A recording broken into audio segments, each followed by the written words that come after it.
ከርሸና በተረፉ አንድ ግለሰብ አማካይነት ጽላቷ ተቀርጾ በቀጨኔ መድኃኔዓለም ተቀምጦ በአሰልቺ ፈተናዎችና ውጣ ውረዶች በ21 ኮሚቴ አባላት አማካይነት ኮተቤ ላይ ተንጣሎ ስለተተከለው ስለ መካነ ቅዱሳን ኢያቄም ውሃና ቤተክርስቲያን ምን ያህል ታውቃላችሁ? በነገራችን ላይ ይህንን ቪዲዮ ላይክ፣ ሼር እና ሪፖስት በማድረግ የዚህን ቤተክርስቲያን ታሪክ ለብዙ ሰዎች በማድረስ የበረከቱ ተካፋይ መሆን ትችላላችሁ። በየዕለቱ እንደዚህ ያሉ የቤተክርስቲያን ታሪኮች እንዲደርሷችሁም ይህንን ገጽ ፎሎ ማድረግ እንዳይረሳ። በደርግ ዘመን መጀመሪያ ብዙ መሳፍንትና መኳንንት ሲታሰሩ አፈ ንጉሥ ጥበቡ በየነ የሚባሉ ታዋቂ ሰው አብረው እስር ቤት ገብተው የነበረ ሲሆን በእስር ላይ ሳሉ በህልማቸው አንዲት ጠይም ሴት አይዞ ብላ ስታጽናናቸው ያያሉ። ከጊዜ በኋላ ደርግ የታሰሩትን መሳፍንትና መኳንንት ህዳር 14 ቀን 1967 ዓ.ም ሲረሽን አፈ ንጉሥን አንተ አትፈለግም ብሎ በቅድስት ሐና ዕለት እንደለቀቃቸውም ይነገራል። እሳቸውም በቅዱስ ኢያቄም ውሃና ተራዳይነት ከሞት መዳናቸውን በማሰብ በቅዱሳኑ ስም ያለን ቤተክርስቲያን ለማሰራት ስዕለት ቢገቡም በአዲስ አበባና አካባቢው የኢያቄምና የቅድስት ሐና ቤተክርስቲያን ስላልነበረ ስዕለታቸውን ለመፈጸም አልቻሉ። በዚህም ምክንያት በቅዱሳኑ ስም ቤተክርስቲያን ለመትከል ለዓመታት ቦታ ቢያፈላልጉም ሊሆንላቸው አልቻለም። በኋላ ከቤተ ክህነት ሰዎች ጋር ሲማከሩ በቅዱሳኑ ስም ታቦት አስቀርጸው በአጥቢያቸው ባለ ቤተክርስቲያን ሊያስገቡ እንደሚችሉ በነገሯቸው መሰረት ታቦተ ሕጉን አስቀርጸው ልጅ ኢያሱ ባሰሩት ቀጨኔ መድኃኔዓለም ለማስገባት አሰቡ። በ1970ዎቹ ዓመተ ምህረት በኮተቤ አካባቢ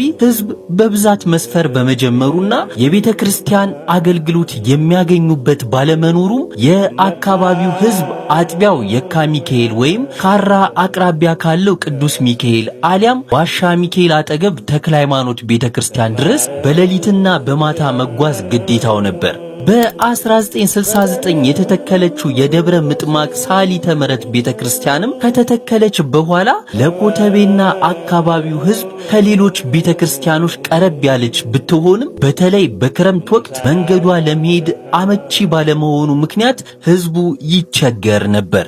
በጊዜው የደብረ ምጥማቅ ሳሊተ ምሕረት ቤተክርስቲያን ከነበረችበት ረግራጋማና ጭቃማ ቦታ ከፍ ወዳለ ወደ ላይኛው ጉርድ ሾላ አካባቢ ባለው ደረቅ ቦታ ላይ ለማድረግ እንቅስቃሴ ቢጀመርም ብዙ አስከሬን ካረፈበት ቦታ ቤተክርስቲያኒቱን ማንሳት ተገቢ አይደለም በሚል በኮተቤና ጉርድ ሾላ ሕዝብ መካከል ጊዜያዊ አለመግባባት በመነሳቱ ሐሳቡ ሊቀር ችሏል። በዚህ ምክንያት የላይኛው ጉርድ ሾላና የኮተቤ ነዋሪዎች ሌላ ቤተክርስቲያን በአቅራቢያቸው ለመትከል በመወሰን የአካባቢው ነዋሪ 12 አባላትን የያዘ ኮሚቴ አቋቋመ። በድጋሚም የኮሚቴውን አባላት ቁጥር በመጨመር ከ12 ወደ 21 ከፍ እንዲል ካደረገ በኋላ ለቀበሌ 02 መስተዳደር ጽሕፈት ቤት ጥያቄውን አቀረበ።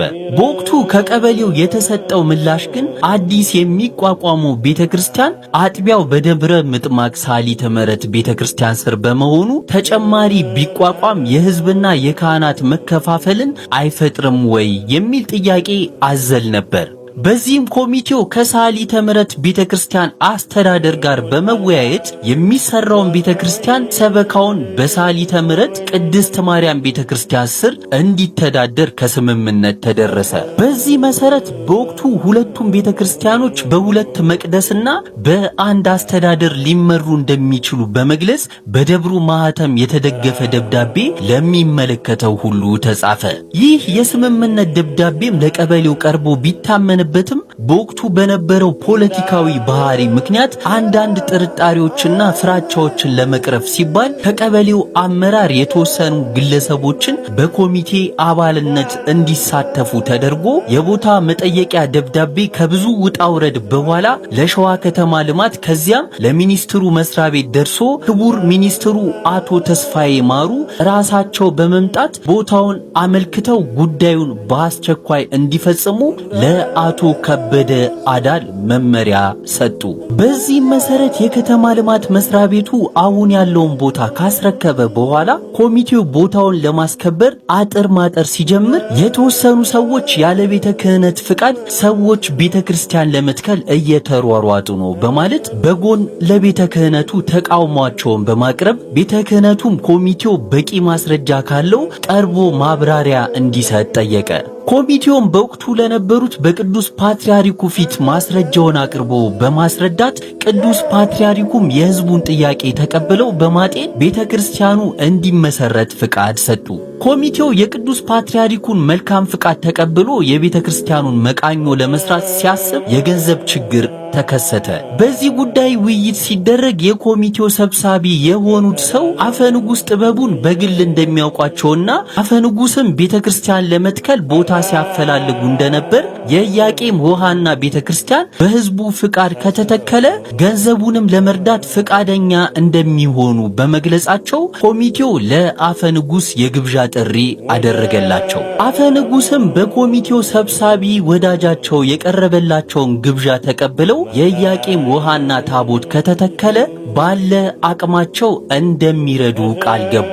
የመቃኞ ሥራ መጋቢት 17 1976 ዓመተ ምህረት ተጀምሮ በአካባቢው ሕዝብ ርብርብ ከተፈጸመ በኋላ የቅዱስ ኢያቄምና የቅድስት ሐና ጽላት በአደራ ከተቀመጠበት ከደብረ ሰላም ቀጨኔ መድኃኔዓለም ቤተክርስቲያን ጽላቱን ባስቀረጹት በአፈ ንጉሥ ጥበቡ በየነና በመልአከ ሰላም ሀብተ ማርያም የቀጨኔ ደብረ ሰላም መድኃኔዓለም አስተዳዳሪ እንዲሁም በማህበረ ካህናቱ ታጅቦ ሐምሌ 21 ቀን 1976 ዓመተ ምህረት ከስፍራው ደረሰ።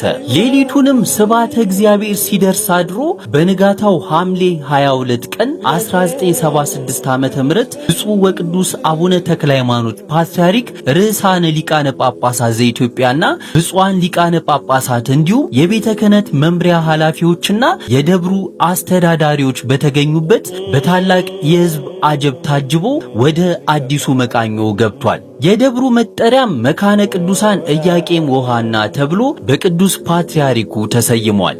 አሁን ያለው ሕንጻ ቤተክርስቲያን በ1991 ዓመተ ምህረት ተጀምሮ በ1996 ዓመተ ምህረት ፍጻሜውን አግኝቶ ብፁዕ ወቅዱስ አቡነ ጳውሎስ በተገኙበት ቅዳሴ ቤቱ ተከብሯል። እስኪ ስለ ኮተቤ መካነ ቅዱሳን ኢያቄም ወሃና ቤተክርስቲያን የምታውቁትን ኮመንት አድርጉልኝ። በነገራችን ላይ ባዮ ላይ ያለውን የቴሌግራም ቻናሌን ብትቀላቀሉ ይህንንና ሌሎች የአብያተ ክርስቲያናት ታሪኮችን እስከነ ምንጮቻቸው ማግኘት ትችላላችሁ።